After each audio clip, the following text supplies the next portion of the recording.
था।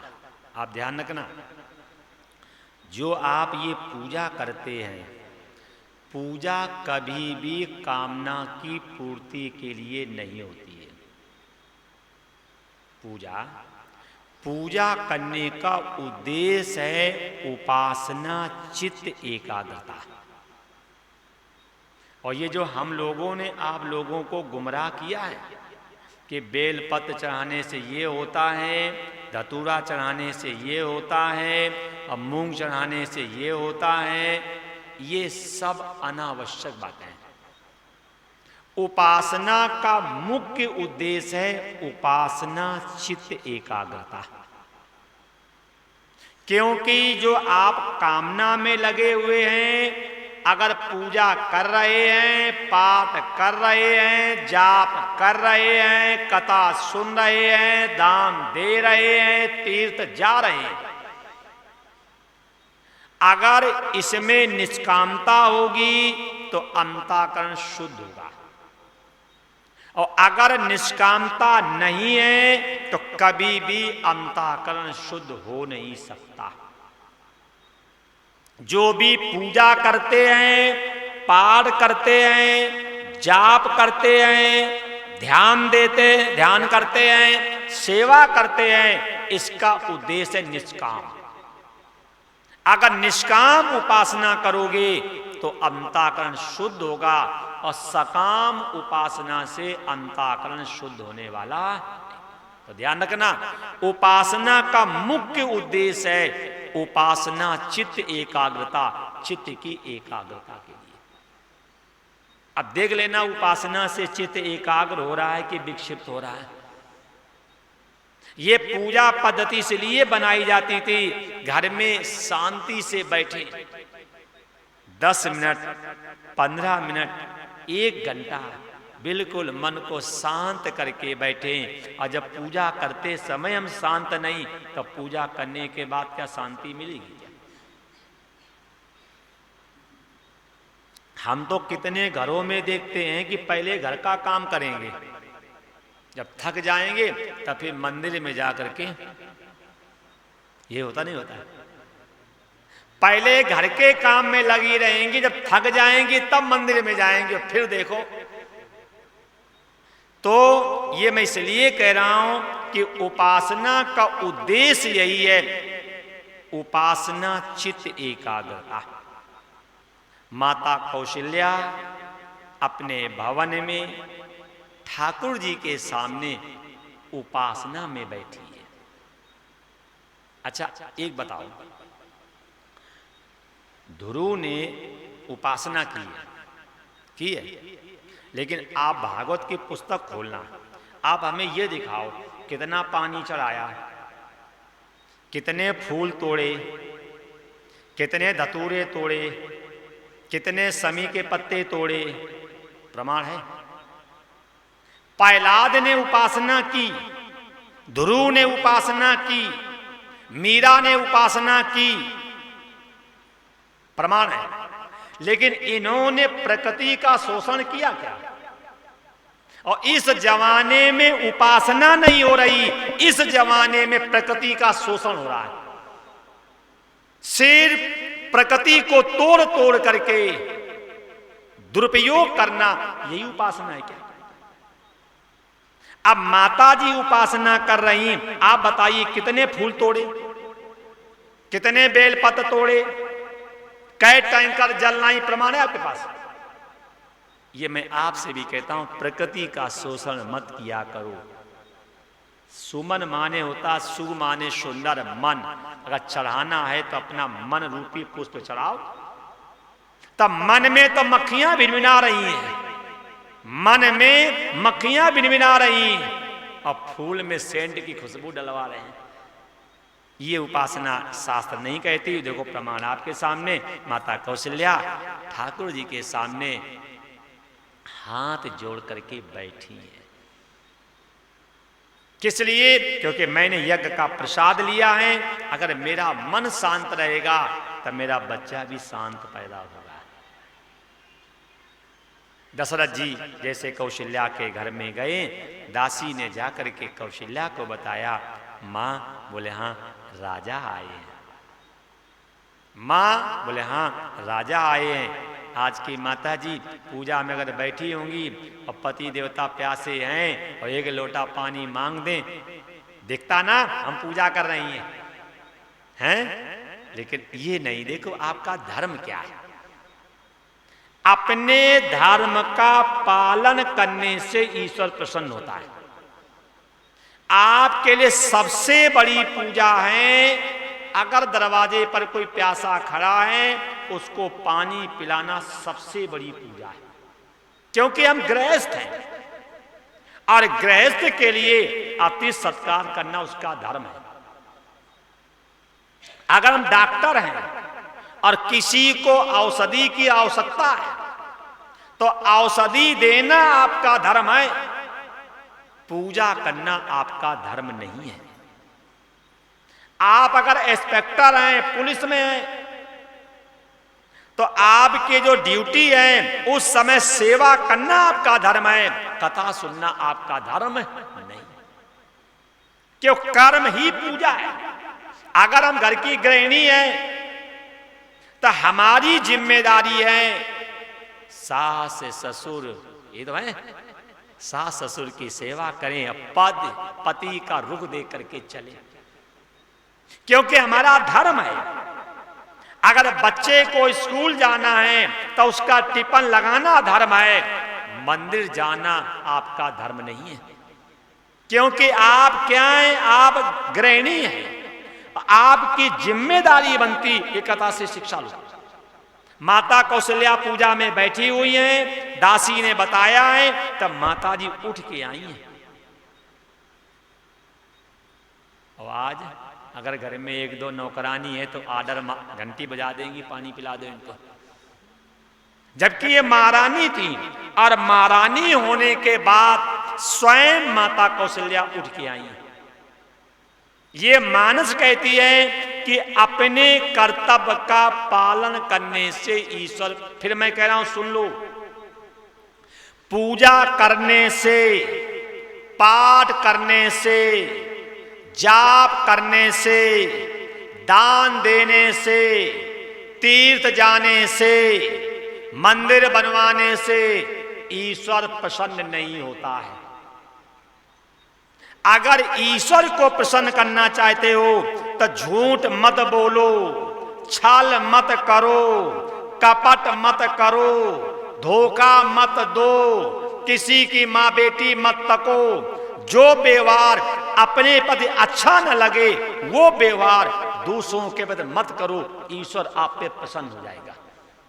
पूजा करने में, पाठ करने में, जाप करने में, तीर्थ जाने में, मंदिर बनवाने में, कथा करवाने में, कथा सुनने में अगर निष्कामता होगी तो अंतःकरण आपका शुद्ध होगा।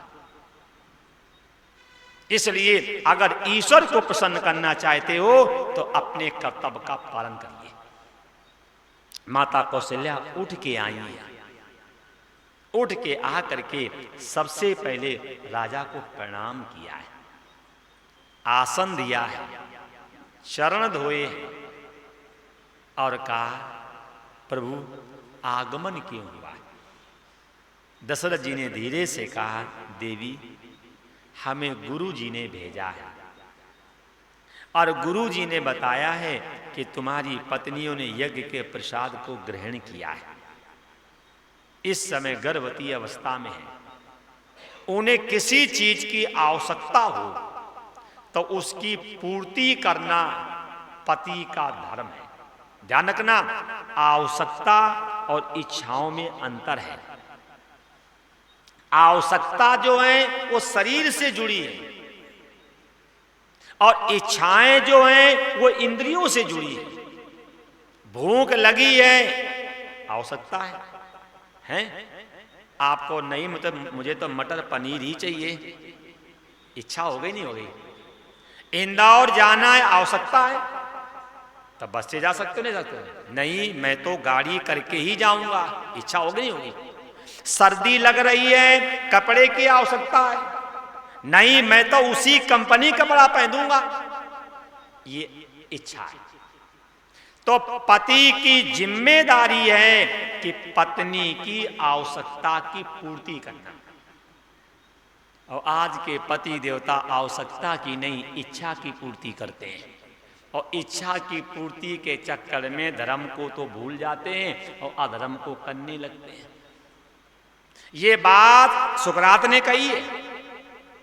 सुकरात देखने में कुरूप था और उसकी पत्नी बहुत सुंदर थी। और ये आपको भी मालूम है, शास्त्र भी कहता है जिनकी स्त्रियां सुंदर हैं वो दुश्मन हैं। ऋण कर्ता पिता शत्रु, माता चा व्यभिचारिणी, भार्या रूपवती शत्रु, पुत्र शत्रु अपंडिता। ऋणी कर्ता पिता शत्रु, ऋण करके पिता मर जाए अब पुत्र को चुकाना पड़े, वो पिता शत्रु है कि नहीं? ऋणी कर्ता पिता शत्रु, अब माता चा व्यभिचारिणी। अगर मेरी मां का आचरण सही नहीं है तब पुत्र के लिए वो दुश्मन है।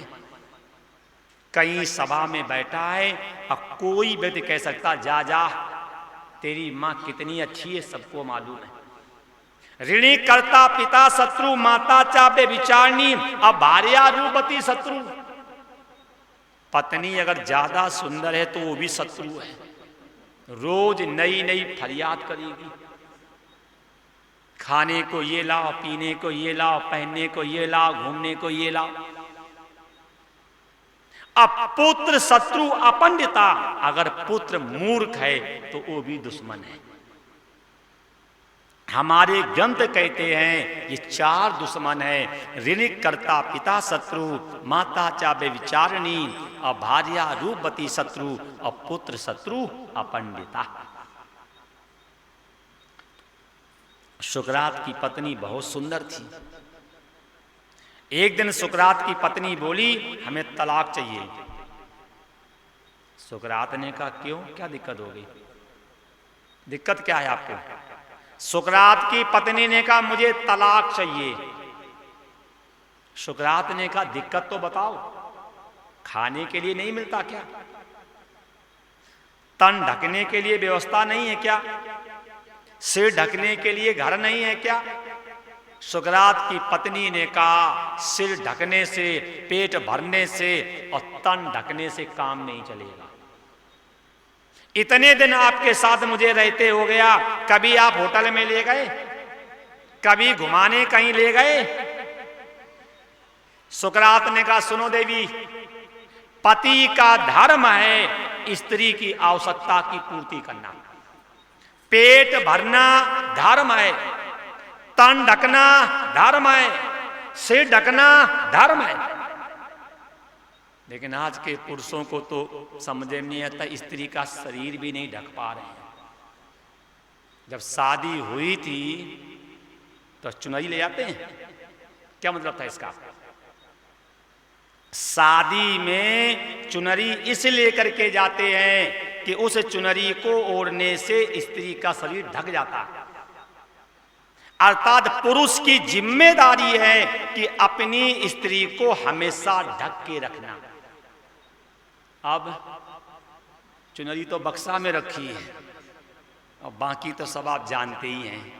मैं तो कहता हूं कि आप लोगों को मर्द कहलवाने का अधिकार भी नहीं। क्यों? जब शादी करने गए थे, चुनरी लेकर के गए थे, 100 बारातियों के बीच में आपने कहा था कि मैं इसे ढक के रखूंगा, फिर चुनरी हटा के काहे रख रहे हैं? क्योंकि आप जो लेकर के चुनरी गए थे, आग के सामने आपने संकल्प किया था, लेकिन उस समय होश ही नहीं रहता है।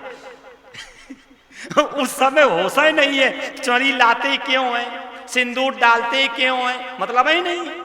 सब भांग खा खा के जा रहे उस समय। ना आपको पूछने का समय है और ना हमें बताने का समय है। अगर आप उसी समय ब्राह्मण से कहें मांग क्यों भरते हैं, मंगल सूत्र कारण होगा कोई, मंगल सूत्र क्यों लाते हैं, चुनरी क्यों लाते, जवाब दो आप मुझे। अरे कम से कम ब्राह्मण समझाएगा तो समझ में तो कम से कम आएगा कि मैं चुनरी लेकर के गया था, 200 बराती लेकर के गया था, आग जलाई थी, रात भर ब्राह्मण ने मंत्र बड़बड़ाए थे, उसका कारण तो मालूम हो। सुकरात कह रहा है स्त्री के तन को ढकना पुरुष का धर्म है। स्त्री के पेट को भरना पुरुष का धर्म है।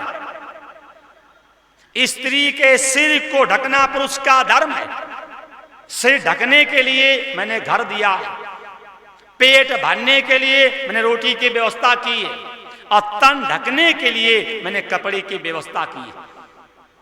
और इसके ऊपर मेरे पास समय नहीं है कि मैं तुम्हें होटल पे ले जाऊं और पार्क में घुमाऊं, ये मेरे पास समय नहीं है।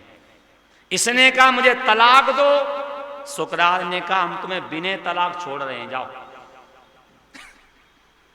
हम तुम्हें तलाक देंगे नहीं और छोड़ रहे हैं, जा, कभी बुलाने आऊंगा नहीं, मुकदमा करूंगा नहीं, और तुम्हारी याद में कभी रोऊंगा भी नहीं कि आप सोचोगे तुम्हारी याद में रोएंगे, हम तुम्हें मनाएंगे। बोली सब आपको मालूम होगा, जो स्त्रियां सुंदर होती उन्हें घमंड होता है कि हमें तकने वाले कबूतर तो बहुत होंगे। उन्हें घमंड होता है, अरे हमें तो कोई ना कोई रख ही लेगा। गई, घमंड था ही हम सुंदर हैं, पढ़ी लिखी हैं, तो किसी मार्केट में पहुंची। और जब मार्केट में पहुंची तो जितनी उम्र इनकी थी और इतनी उम्र के किसी लड़के का हाथ पकड़ लिया, मैं तुमसे विवाह करूंगी। उसने मुड़ के देखा, बोले बहन जी क्या बात है, जहां भाई और बहन की बात हो गई हो वहां विवाह हो नहीं सकता।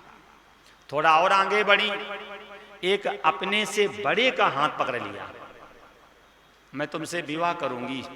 उसने मुड़ के देखा, बोले पुत्री क्या बात है, जहां पिता और पुत्री की बात हो गई हो वहां विवाह होने वाला नहीं।